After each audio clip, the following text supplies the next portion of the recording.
তোমরা নরেন্দ্র মোদীর বিরুদ্ধে আন্দোলন গড়ে তোলো। তোমরা সকল নিপীড়ন বন্ধ করার জন্য মাঠে নেমে আসো। সীমান্তের এপার থেকে বাংলার 18 কোটি মানুষ তোমাদের সঙ্গে সংহতি জানাবে ইনশাআল্লাহ। আউযু বিল্লাহি মিনাশ শাইতানির রাজীম। বিসমিল্লাহির রহমানির রহিম। ওয়ালাহুন্না মিসলুল্লাযী আলাইহিন্না বিল মারুফ। সাদাকাল্লাহুল আযীম। আজ 2025 সালের 3রা মে বাংলাদেশের রাজধানী ঢাকার ঐতিহাসিক সোহরাওয়ার্দী উদ্যানে আয়োজিত হেফাজতে ইসলাম বাংলাদেশ আহুত এই মহা সমাবেশকে লক্ষ্য করে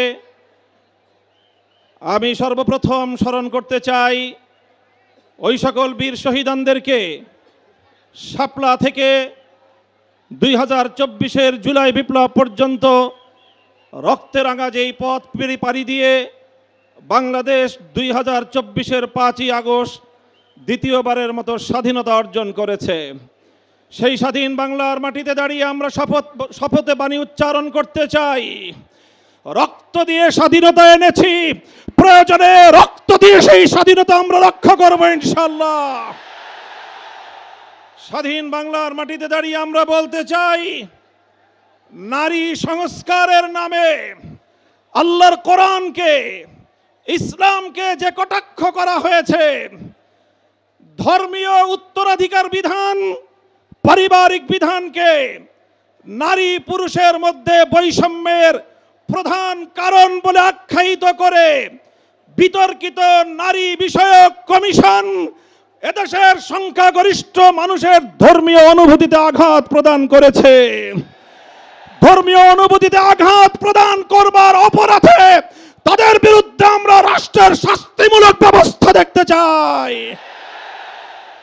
হেফাজতে ইসলাম বাংলাদেশ বলতে চায়, এই তথাকথিত পশ্চিমা ধ্যান ধারায় বিশ্বাসী বিতর্কিত নারীবাদীদের আদর্শ এবং দর্শন নয়, বরং হেফাজতে ইসলাম বাংলাদেশ ইসলাম প্রদত্ত আল্লাহর ঘোষিত নারীর ন্যায্য অধিকারে বিশ্বাসী। ইনশাআল্লাহ হেফাজতের সংগ্রামী মহাসচিব কর্মসূচি ঘোষণা করবেন।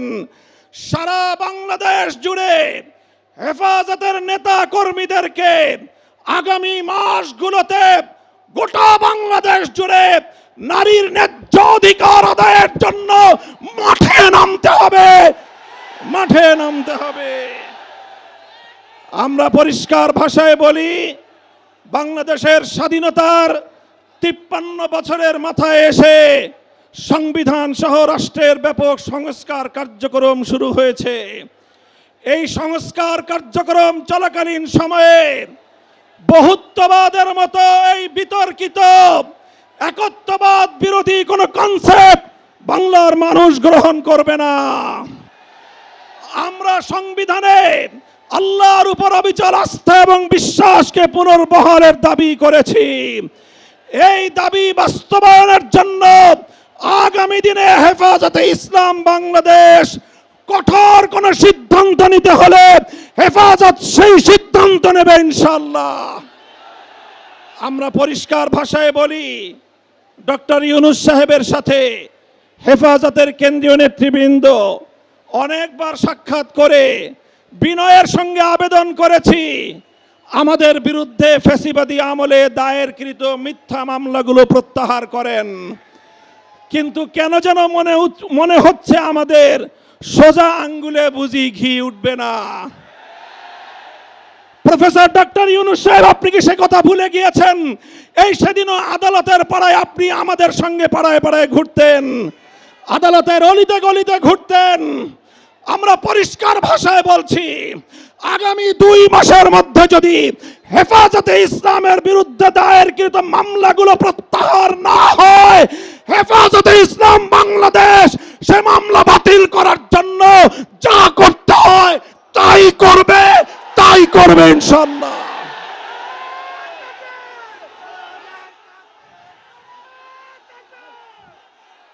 আমরা পরিষ্কার ভাষায় বলছি, জঙ্গি নাটকের মামলা সাজিয়ে আল্লাহর নবীর প্রকৃত উম্মত নবী প্রেমিক উম্মত যাদেরকে কারাগারের 4 দেয়ালে বন্দী করে রাখা হয়েছে, যারা নবীর দুশমনদের বিপক্ষে পদক্ষেপ নিয়েছে, তারা গোটা উম্মতের কাছে হিরো, তারা গোটা উম্মতের হৃদয়ের মণি, চোখের মণি, হৃদয়ের প্রশান্তি। সেই সকল কারাবন্দী মজলুম নবী প্রেমিকদেরকে অবিলম্বে মুক্তি প্রদান করতে হবে।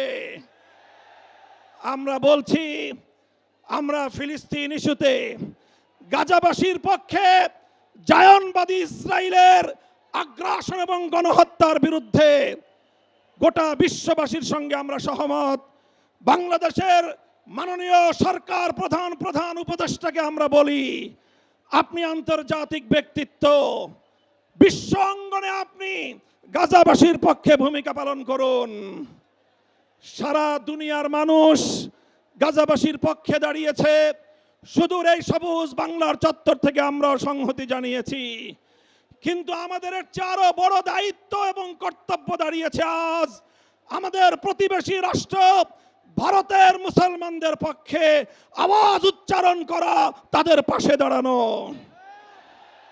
মুসলমানদের নিপীড়িত জনপদ, রক্তস্নাত ভূস্বর্গ কাশ্মীরকে আজ গুজরাটের কসাই একটি নরকে পরিণত করেছে। বিতর্কিত ওয়াকফ আইন সংশোধনী বিল 2025 পাশ করে শত শত বছর ধরে মুসলমানদের ব্যক্তিগত এবং তাদের যেই প্রপার্টিগুলো আল্লাহর নামে ওয়াকফ করা হয়েছে, মসজিদ, মাদ্রাসা, কবরস্থান সহ ধর্মীয় কাজের জন্য, সেই ওয়াকফ সম্পত্তিতে সেই ভারতের হিন্দুত্ববাদী সরকার নখ বসাতে চায়, আঙুল বসাতে চায়। সে আঙুল আমরা ভেঙে গুড়িয়ে দেব ইনশাআল্লাহ।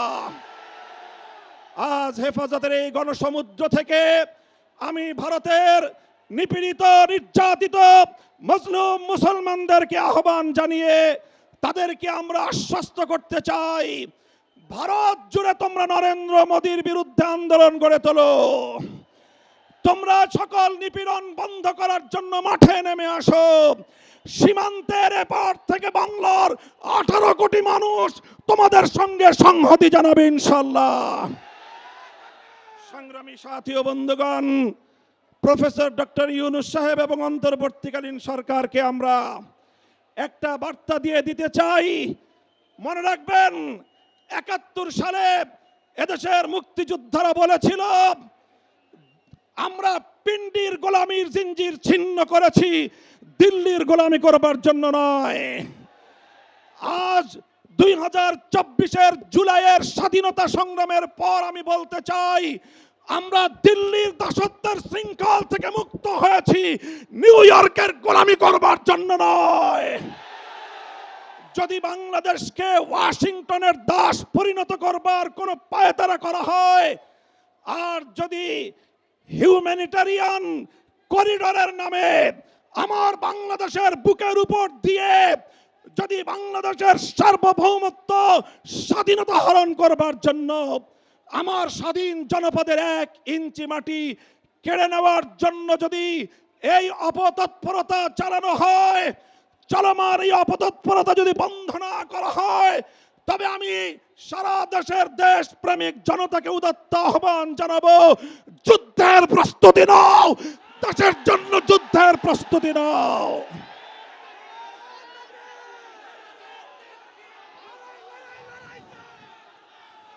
আমরা আমার দেশের প্রতি ইঞ্চি মাটি আমার জায়নামাজের মাটি। আবার বলছি, আমার স্বাধীন বাংলার প্রতি ইঞ্চি মাটি আমার পবিত্র জায়নামাজের মাটি। দিল্লি বা ওয়াশিংটন, পিকিং বা মস্কো, যারা এ মাটির দিকে চোখ তুলে তাকাবে, আমরা তাদের বিরুদ্ধে বারুদ হয়ে মাঠে নামবো ইনশাআল্লাহ। সংগ্রামী সাথী ও বন্ধুগণ, ফ্যাসিবাদী আওয়ামী লীগকে সন্ত্রাসী সংগঠন হিসেবে ঘোষণা করবার যে দাবি জানানো হয়েছে, মনে করবেন না এটা আমাদের দুর্বল কোনো দাবি। আমরা 2013 সালে ফ্যাসিবাদী আওয়ামী লীগের বুলেটের আঘাতে রক্তাক্ত হয়েছি। 2021 সালে আমাদেরকে হত্যা করেছে, বছরের পর বছর বিনা বিচারে আমাদেরকে কারারুদ্ধ করে রেখেছে। সেই সন্ত্রাসী সংগঠন আওয়ামী লীগকে আবার বাংলাদেশের রাজনীতিতে যদি পুনর্বাসন করবার কোন দুঃস্বপ্ন কেউ দেখেন, তাহলে আমরা পরিষ্কার ভাষায় বলে দেই, তার সঙ্গে আমরা আওয়ামী লীগের চেয়ে ভিন্ন কোনো আচরণ করব না। শেখ হাসিনা গিয়েছে যেই পথে, আওয়ামী লীগের দালালরাও যাবে সেই পথে। কোন রাজনৈতিক দল অথবা সরকারের মধ্যে ঘাপটি মেরে বসে থাকা ফ্যাসিবাদের কোন দোসর যদি বাংলার রাজনীতিতে এই ফ্যাসিবাদী শক্তিকে পুনর্বাসিত করবার পায়ে তারা চালায়, তাদের সঙ্গে আমরা লড়াই করব ইনশাআল্লাহ। সংগ্রামী সাথী ও বন্ধুগণ, সর্বশেষ আমাদের কথা হলো এই, শাপলার শহীদ যারা শাহাদাত বরণ করেছেন, ইনশাআল্লাহ হেফাজতে ইসলাম বাংলাদেশ প্রতিটি শহীদ পরিবারের পাশে দাঁড়িয়েছে। শাপলার সকল শহীদদের পরিচয়গুলো যতটুকু সম্ভব ফ্যাসিবাদী আমলে অধিকাংশ বীর শহীদদের লাশ গুম করা হয়েছে, লাওয়ারিশ হিসেবে তাদেরকে দাফন করা হয়েছে। সরকারের তৎকালীন গোয়েন্দা সংস্থার কাছে যদি তার কোনো তথ্য থেকে থাকে, আমি বর্তমান সরকারের কাছে দাবি জানাবো, আমার শাপলা চত্বরের বেওয়ারিশ হিসেবে দাফন হওয়া প্রতিটি লাশ, গুম হওয়া প্রতিটি শহীদের তথ্য উদ্ঘাটন করতে হবে, জাতির কাছে প্রকাশ করতে হবে। এর বাইরে গোটা বাংলাদেশে যতজন বীর শহীদান রয়েছেন, প্রত্যেক শহীদের পরিবারের সঙ্গে যোগাযোগ করে আমাদের সর্বশেষ ভেরিফিকেশন এবং যাচাইয়ের কাজ চলছে। ইনশাআল্লাহ আমরা শাপলার রক্তে রঞ্জিত এই মে মাসের মধ্যে হেফাজতে ইসলামের পক্ষ থেকে আমাদের ভেরিফাইড সেই সকল বীর জাতীয় শহীদানদের পরিচয় এবং তাদের গৌরবগাথা ইতিহাস জাতির সামনে আমরা তুলে ধরবো ইনশাআল্লাহ। সেই সকল রক্তে রাঙা শাপলার বীর শহীদানদের স্মৃতি বিজড়িত ইমানের দুর্দমনীয় কাফেলা, শাপলা চত্বরের শহীদি কাফেলা হেফাজতে ইসলাম বাংলাদেশকে আমি আজ বাংলাদেশের স্বাধীনতার অতন্দ্র প্রহরী হিসেবে ঘোষণা করতে চাই। আমরা বলতে চাই, বাংলাদেশের ইসলাম এবং স্বাধীনতা এক সূত্রে গাঁথা। বাংলাদেশের ইসলাম এবং স্বাধীনতা এক সূত্রে গাঁথা। যারা বাংলাদেশে ইসলামের উপর আঘাত করে, তারাই স্বাধীনতার দুশ্মন, তারাই স্বাধীনতার শত্রু। আগামী দিনে দেশ এবং ইসলাম স্বাধীনতার এই শত্রুদেরকে যেখানেই পাওয়া যাবে সেখানেই প্রতিহত করতে হবে, সেখানেই প্রতিহত করতে হবে। যদি এজন্য আমাদেরকে আরো জীবন দিতে হয়, যদি এজন্য আমাদেরকে আরো রক্ত দিতে হয়, আরো ত্যাগ আর কোরবানি স্বীকার করতে হয়, যদি আরো বড় করে নজরানা পেশ করতে হয়, শাহাদাতের রক্ত দেওয়ার জন্য জীবন বিপন্ন করে দেশ এবং ইসলামকে রক্ষা করার জন্য আল্লামা বাবু নগরীর হাতে শপথ গ্রহণ করতে কারা কারা প্রস্তুত আছো? হাত তুলে শপথ করো।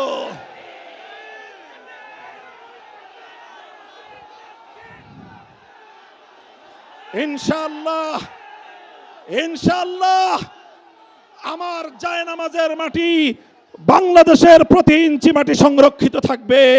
আমার ভবিষ্যৎ প্রজন্ম এদেশে ঈমান নিয়ে, ইসলাম নিয়েই বাঁচবে ইনশাআল্লাহ।